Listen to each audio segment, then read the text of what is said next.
Rainbow Six Siege was unveiled at E3, but what is it and how do you play it? I am MarcoStyleNL. And this is Globku from Magical Noob. Welcome to Siege Talk, episode 1. Wait. We were gonna call this Rainbow Talk, right? We were, but then we decided that it was a little bit too homo, so we changed it to Siege Talk because you're homophobic. I have no problem with it. That we call this Rainbow Talk. Rainbow Talk. Sure thing. Welcome everybody. This is MarcoStyleNL. Welcome to Rainbow Talk. Okay. So, Marco, we're talking Rainbow Six. This is a 5v5 multiplayer first-person shooter. Very tactical, very Rainbow Six-like. You got spawn points, you only have one life, you have breaching and all of that stuff, and we're gonna talk about all of it. We're gonna cover all of that in this series. Okay, that's cool, yeah. In this series, you know, might not be all today. That might be a little bit too much, but we'll get to it. Yeah, we can do that. Okay, now, I just wanted to point out that I watched this trailer, and the one thing that I find very cool in particular, and I would like to talk about it for a little bit if you don't mind, is the whole pregame, the whole beginning of this round, because we can see that both the terrorists and the counter-terrorists have their own way of setting things up. And they seem to have a full minute to do that. The terrorists get to set up extra walls right next to the windows to be sure that the sniper doesn't kill them from a long range. And their counterparts, they can try to locate the hostage in the beginning and pick a spawning location depending on what they saw in the building. The fact that the sniper is an actual player gives it another layer of depth to the whole gameplay, especially when you keep in mind that he can pick a spawning location as well. So what do you think about this whole pregame? I think this whole pregame has still a lot to show. So we've seen the camera, we've seen the spawn points, but I guess there's still a lot that, you know, it's kind of hidden behind all of those layers of gameplay that we still need to analyze and perfect.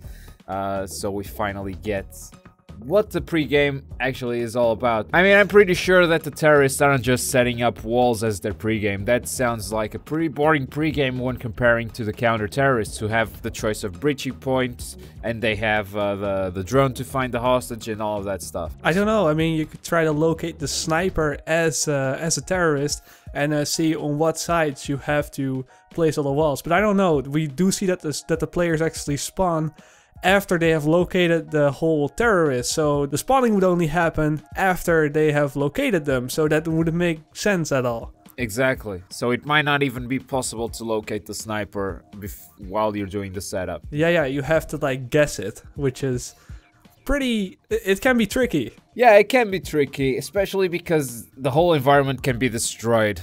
I mean, with shots or with bombs or with whatever you want. I mean, everything is pretty much destructible. That is pretty obvious in the trailer, but it opens up so many tactical options that we're not used to.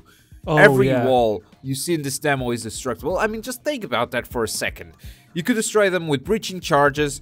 We see that in the gameplay demo. Or you could just shoot them. Shooting them will open holes in the wall. And if they're destroyed enough, you can even punch them to open a big enough hole so you can walk through it. Oh, yeah, that just reminds me. Do you think that we can actually make the whole building or parts of the building collapse like you have in some buildings in Battlefield? Because you know, we see all these holes, we see a destruction that is procedural and that is most likely way beyond we've ever seen in any game, but how about the whole building? Can the whole building collapse and will the game be over with both teams losing or tying? What do you think? Everything is possible at the moment since we don't know much, so whether we say yes or no, it will totally be our guess, our opinion. My guess is no, because that's just not how Rainbow Six games work. I'm pretty sure there will be spots that aren't like fully breakable. Maybe you will see bullet holes through them, but you won't actually be able to break full walls down and bring out the entire house.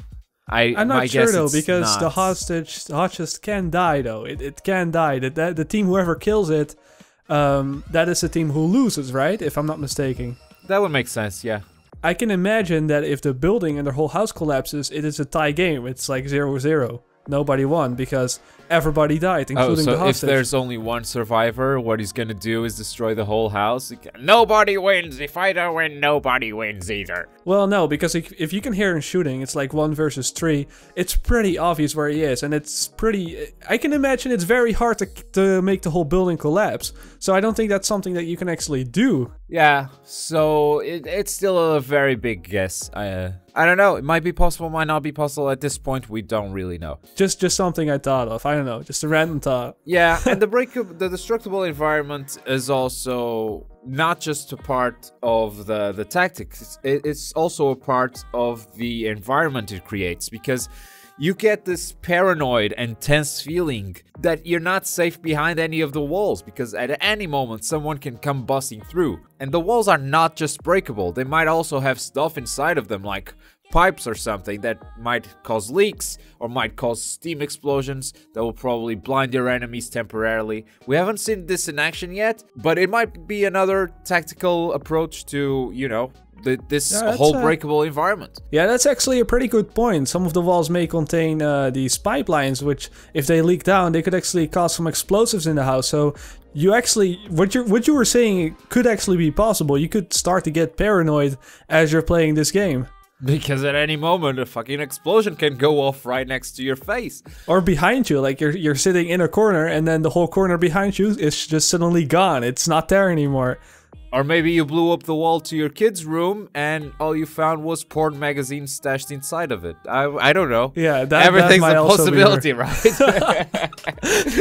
That might also be a possibility, yeah, of course. You know what this does remind me of? It does remind me of playing Battlefield 3, and then sitting prone in a corner, and then your feet stick out on the other end. So you think you're safe, but then somebody suddenly knifes your toe, and then you die through the wall. That's what this reminds me of. That is a very dangerous comparison, though, because this game is nothing like your traditional Call of Duty or your Battlefield games. It is meant to be much more tactical. Every run and gun approach will probably end in a miserable and horrible death. And your teammates will probably be pissed at you. A dangerous comparison. Well, maybe I like to live a little dangerous. Alright, coming up in this series, we are going to talk about weapons and gadgets that we see in the gameplay demo and that we also hear from the devs. And among some other stuff, among some other gameplay aspects, and maybe character customization will come into play at some point. But if you want to watch episode 2, you should go ahead and subscribe to MarcoStyle's channel. Episode 2 is coming out on his channel alone, and we'll be back to the Magical Noobs channel on episode 3. So subscribe to both of our channels if you're looking forward to Rainbow Six Siege. We're both going to be covering it one episode at a time. Because why would you make multiple episodes at a time? But okay.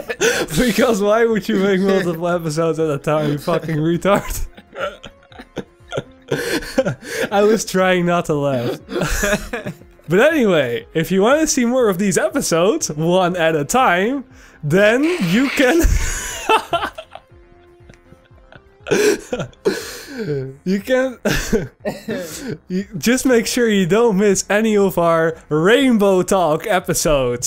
Seriously, please let's go with Siege Talk. Rainbow Talk episodes, and I'll see you guys later, or like they say in the Netherlands, see you later. Or like they say in Portugal, ciao. No one cares about Portugal though. Everyone cares about Portugal.